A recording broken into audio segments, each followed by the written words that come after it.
Alongside in Cape Town, moored beneath the majesty of Table Mountain, the Lord Nelson is 3 months into her maiden circumnavigation of the globe. She's just finished a grueling 3,500-mile crossing of the Atlantic from Rio de Janeiro in Brazil. But the voyage has been far from plain sailing. There have been delays and dramas along the way. First, the ship fell behind schedule badly, and then she lost a member of her crew. Safe journey. Good luck, mate. The adventure started in Southampton on Trafalgar Day, October the 21st last year, when the Lord Nelson set sail on her 2-year quest to conquer the world. It's the biggest challenge ever undertaken by the Jubilee Sailing Trust, a charity founded 35 years ago to enable crews of mixed abilities to sail together. Among the 1,000 people taking part is 25-year-old James Whale. Traveling halfway around the world, really, it's a big trip.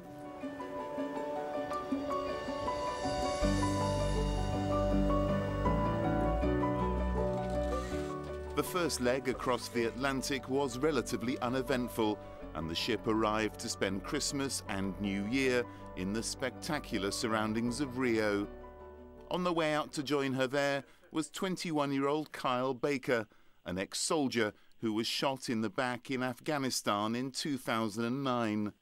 He suffered terrible injuries, including 3 heart attacks, a punctured lung, and bleeding on the brain.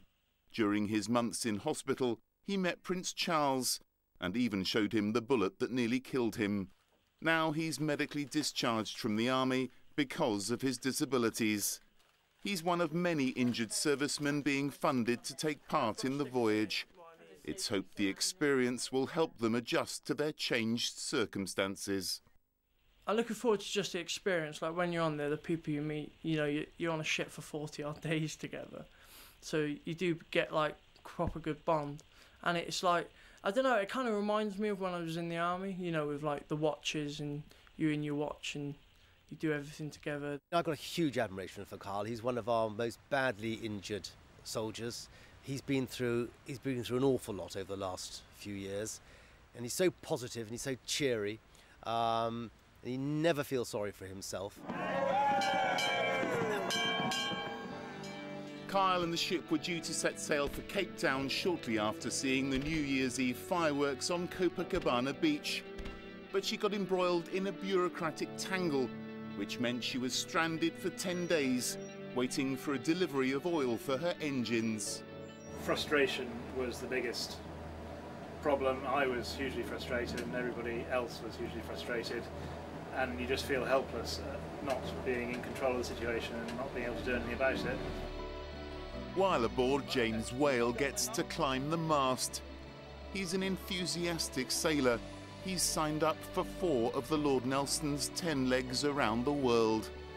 Then, oil finally aboard, the ship sets sail for South Africa, hoping for a fair wind behind her and the chance to make up time.